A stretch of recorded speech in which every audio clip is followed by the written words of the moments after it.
फजर की नमाज बाकी नमाजों से किस तरह मुख्तलिफ है और ऐसा कैसे हो सकता है कि 15 घंटे सोकर भी एक आदमी अपनी नींद पूरी ना कर सके और वहीं पर दूसरा आदमी सिर्फ 5 से 6 घंटे सोकर अपनी नींद पूरी कर ले। ये स्लीप पॉइंटर्स क्या होते हैं और साइंस इनके बारे में क्या कहती है और फजर की नमाज का इन स्लीप पॉइंटर्स के साथ क्या रिलेशन है। ऐसा क्यों होता है कि बाज़ दफ़ा हम कई घंटे सोने के बाद भी थका थका महसूस करते हैं। दोस्तों आज की वीडियो में हम इसी के बारे में बात करेंगे। दोस्तों फजर की नमाज बाकी नमाजों से मुख्तलिफ है। आप सोचेंगे कि वो कैसे। फजर की नमाज बाकी नमाजों से इसलिए मुख्तलिफ है कि एक तो उसकी अजान में एक जुमला है जो बाकी नमाजों की अजान में नहीं होता और वो जुमला है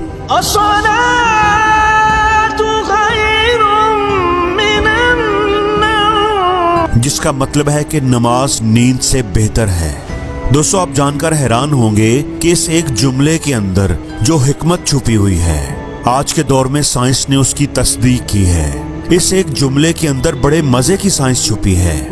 दोस्तों जिस तरह हम टाइम या वक्त को सेकंड्स में मैयर करते हैं, इसी तरह जो हम वजन उठाते हैं उसका यूनिट किलोग्राम है और टेम्परेचर का यूनिट डिग्री सेल्सियस और डिग्री फ़ारेनहाइट है।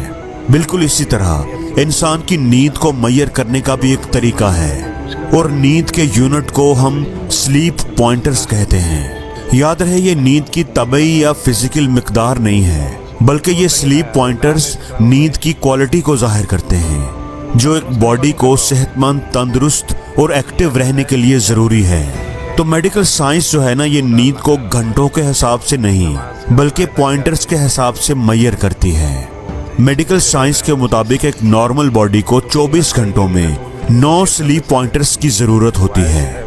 ध्यान रहे दोस्तों, मैं 9 घंटे नहीं कह रहा, 9 पॉइंटर्स कह रहा हूँ। अब जो बंदा 9 स्लीप पॉइंटर्स को पूरा कर लेता है तो समझो उसकी नींद मुकम्मल हो जाती है। फिर चाहे वो ये पॉइंटर 5 या 6 घंटों में मुकम्मल करे या फिर 15 घंटे भी सोता रहे और ये मुकम्मल ही ना हो। आप हैरान ना हो, ऐसा हो सकता है। आपने खुद भी नोट किया होगा कि कई बार हम कई घंटे सोने के बाद भी जब उठते हैं तो थका थका महसूस करते हैं और कई बार चंद घंटे सोकर ही एक्टिव और फ्रेश हो जाते हैं। दोस्तों इसके पीछे जो साइंस है उसका नाम है स्लीप पॉइंटर्स। तो आइए हम इन स्लीप पॉइंटर्स को समझने की कोशिश करते हैं। दोस्तों स्लीप पॉइंटर्स को अच्छी तरह समझने के लिए हमें दिन के 24 घंटों को 3 घंटों के मुख्तलिफ टुकड़ों में बांटना होगा। दिन 12 बजे से लेकर 3 बजे तक, फिर 3 बजे से लेकर 6 बजे तक, 6 से लेकर 9 बजे तक और 9 से रात 12 बजे तक। इसी तरह रात 12 से लेकर 3 बजे तक, फिर 3 बजे से सुबह 6 बजे तक, 6 से 9 बजे और फिर दिन 9 बजे से दोपहर 12 बजे तक। अब ये जो रात के 9 से 12 बजे वाले 3 घंटे हैं, इन 3 घंटों में हर एक घंटे के आपको 2 स्लीप पॉइंटर्स मिलेंगे। मतलब इन 3 घंटों अगर आप ये 3 घंटे सो जाएं तो आपको 6 स्लीप पॉइंटर्स मिल जाएंगे। अब इसके बाद रात 12 बजे से लेकर 3 बजे तक जो ये 3 घंटे हैं, इनमें हर एक घंटे का आपको 1 स्लीप पॉइंटर मिलता है। यानी कि इन 3 घंटों के आपको 3 स्लीप पॉइंटर्स मिलेंगे। और अगर आप रात 3 बजे से लेकर सुबह 6 बजे तक सोते हैं तो आपको हर घंटे का हाफ पॉइंटर मिलता है। यानी ये 3 घंटे सोकर आप सिर्फ 1.5 पॉइंटर हासिल कर पाएंगे। और इसके बाद 6 बजे से लेकर 9 बजे तक या फिर इसके बाद 9 से लेकर 12 बजे दोपहर तक या 12 से 3 बजे तक और 3 बजे से लेकर शाम 6 बजे तक और शाम 6 बजे से लेकर रात 9 बजे तक जब भी आप सोएंगे तो आपको हाफ पॉइंटर से भी कम ही मिलेगा। यानी इन घंटों में आपको नींद की वो क्वालिटी नहीं मिलेगी जो आपके जिस्म को रिफ्रेश करने के लिए ज़रूरी है, जो आपके जिस्म को रीगेन करने के लिए ज़रूरी है। अब इस स्लीप पॉइंटर सिस्टम के मुताबिक एक बंदा इशा की नमाज पढ़कर अगर रात को 9 बजे सोए तो रात 12 बजे तक उसके 6 स्लीप पॉइंटर्स हो जाएंगे।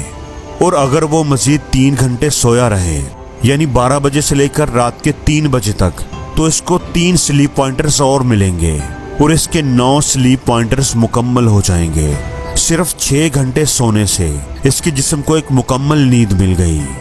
और यही रात का दूसरा पहर होता है जब तहज्जुद का वक्त होता है और अल्लाह ताला आसमानी दुनिया पर इंसान को पुकार रहे होते हैं कि है कोई फरियाद करने वाला जो मुझे पुकारे और मैं उसकी फरियाद को पूरा करूं।